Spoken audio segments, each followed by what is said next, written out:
Vanakkam one and all. We will discuss problem number 20 of exercise 5.1.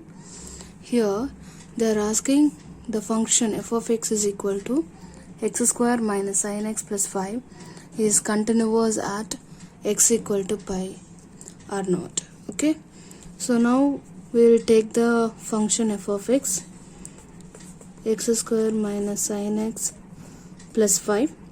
We will calculate the functional value f of pi.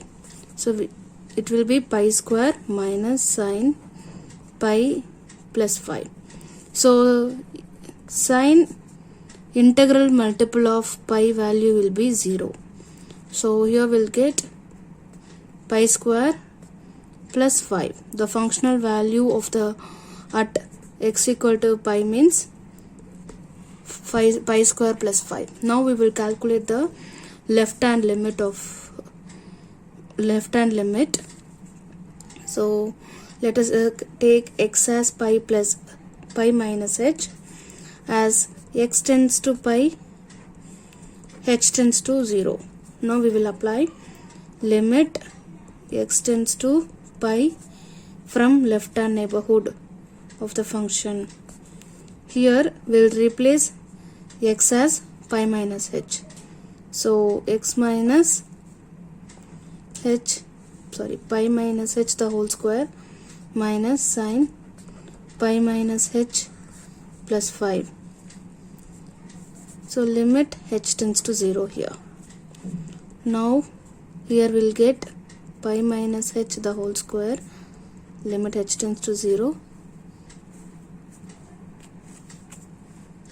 minus we'll apply sin a minus b identity, that is sin pi cos h minus cos pi sin h. This is based on sin a minus b identity. Sin a minus b identity equal to sin a cos b minus cos a sin b,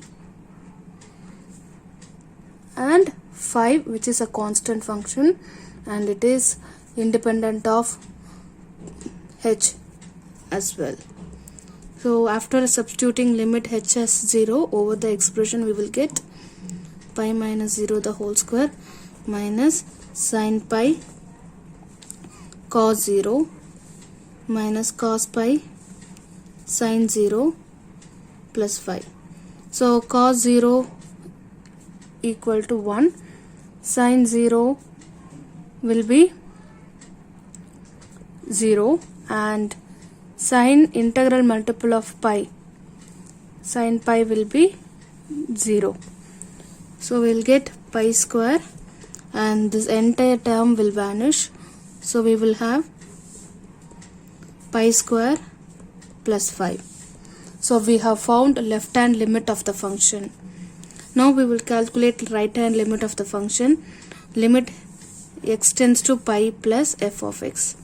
So in this case we will replace x as pi plus h, here as x tends to pi, h tends to 0. So limit x tends to pi plus f of x.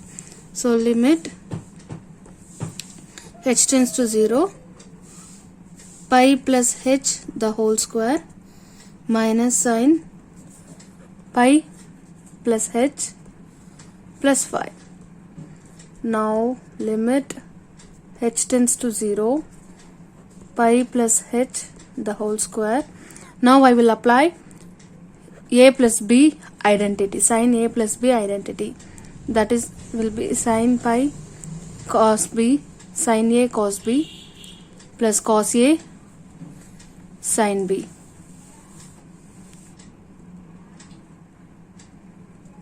plus 5. Now we will apply the limit h as 0. So we'll get pi plus 0, sin pi will be 0, cos 0 will be 1. So plus, okay, I'll apply cos 0 plus cos pi sin 0 will be 0.